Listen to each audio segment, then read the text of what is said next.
let's go through completion of the Technocyte Coda, which allows us to get the Coda weaponry. And in case you're wondering how to do this ahead of time, rather than somebody that has accidentally activated one, you will need to have finished the Hex main story quest, which means you are pretty much at the back end of the game and fairly well set up. So we're not going to go into builds or anything like this, but it would be a good idea if your railjack is well set up. With that done, you're going to want to head to Holvania and then fast travel to your bounties. Realistically speaking, regardless as to whether or not you already have a Technocyte activated, to start with, I recommend that you come on over to whatever your mission in this slot is going to be. You can see this one is different because it drops different rewards. Like if we go to a normal Hex bounty, you can see this looks a lot like the other bounties in the game. This one is going to drop these specific mods. We'll talk about those in a bit. You are going to want one of each at the very least. So even if you haven't already got one activated, it's just a good idea to start getting these in. And if you have got one activated, then you need them even more. So come on over to this mission and start grinding this out until you've got one of each. This happens to be very good for getting a lot of standing. As you can see, 7,500 on normal and 11.5 on steel path. It's up to you kind of which way you want to do this. If you don't already have one activated during these missions, you're going to want to keep an eye out for a yellow item that drops on the ground. It's highlighted on the map. It comes up as a nav point. You're going to want to pick that up and then follow the nav point as it takes you to a infested computer.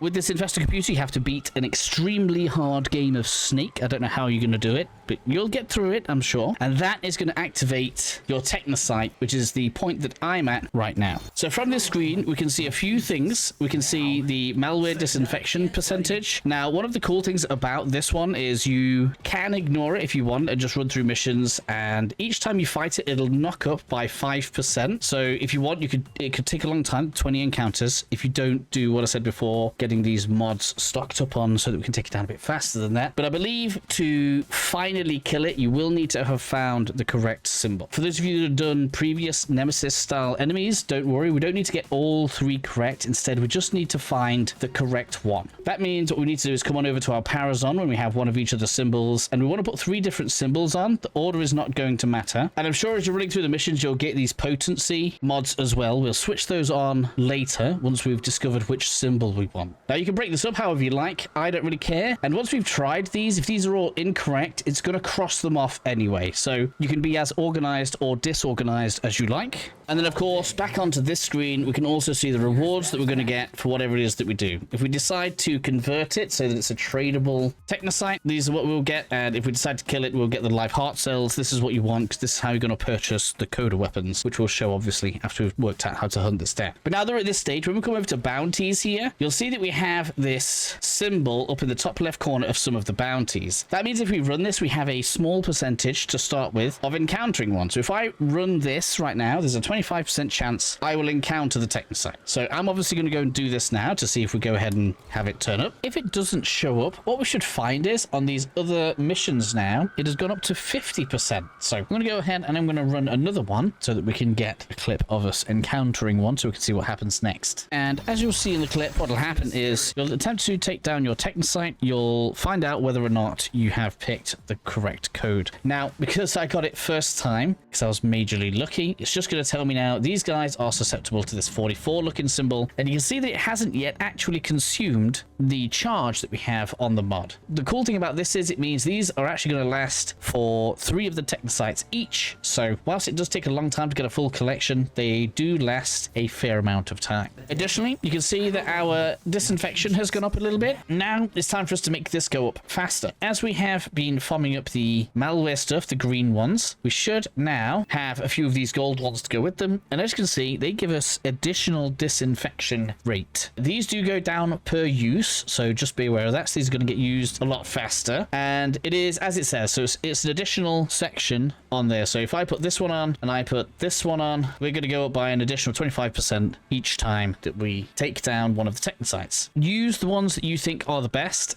I like to have the one that drops the antivirus mod, as this just helps with farming a little bit. And then we want one that has 15%.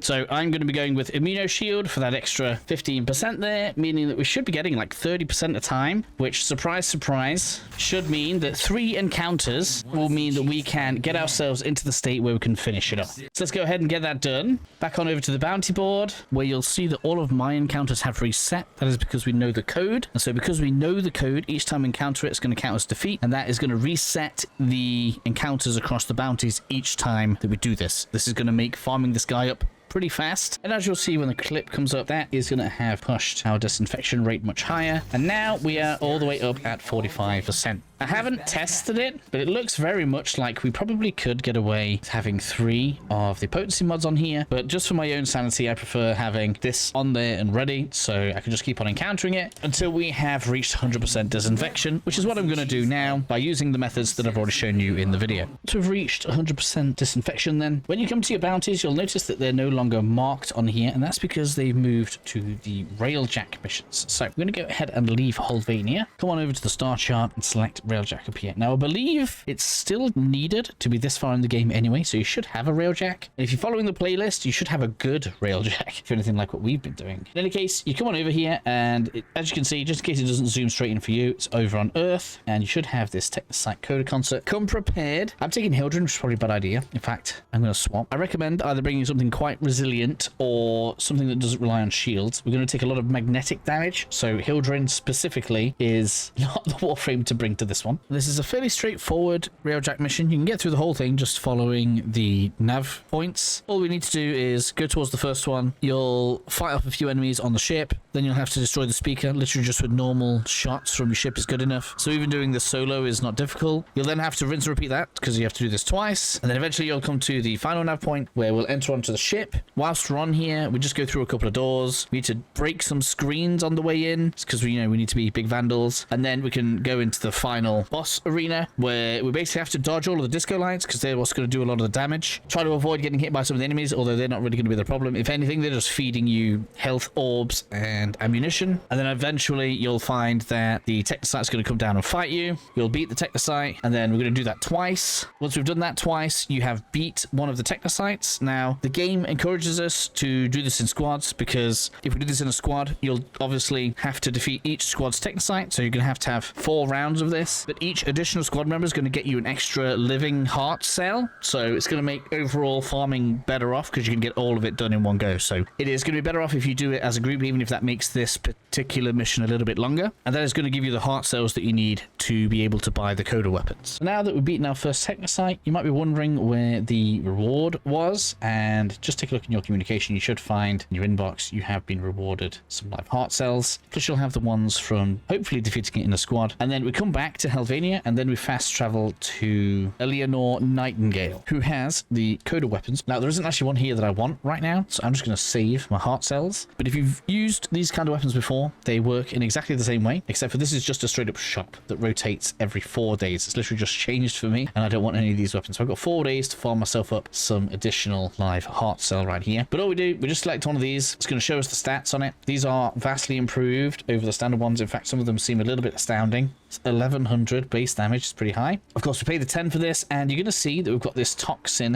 25%. Anybody that knows anything about Nemesis weapons knows this can go up to 60%, which means, yes, if you want to max one of these out, you are going to need to get multiple of them, put them all together, and then you'll have the max elemental percentage. If you want to change the element, we need to rank up the hex a little bit further because we need to unlock the elemental vice, which will give us 1 opportunity to change the element of the weapon. So we need to grab one of those if we want to change it. Now, I generally like toxin anyway because I find it to be the most flexible because we can add cold to it for viral, we can add lightning to it for corrosive. I usually like having toxin on most of my Nemesis weapons anyway, so I don't really mind that too much, but you can change it. 50% state comes with corrosive, and you can change that. So you could make a corrosive heat weapon base. Yeah, some cool stuff in here. But anyways, that is how you get the Coda weapons. Just in case you've never used one of these before, let me just show you guys in the arsenal how you can use some of the Nemesis features. We're going to use a bit of Roxy here. I know it's a bit dirty to some people, but if I just show you on my Archoplasma here, if we go into upgrade and then we have actions, you can see we're able to override and fusion. So just for those that may not know, a fusion means you can add 2 weapons together. Override is what allows you to change the element. If you need to do that for your Coda weapons, this is where you're going to come and do it. That is everything that we need to know about the Coda weapons.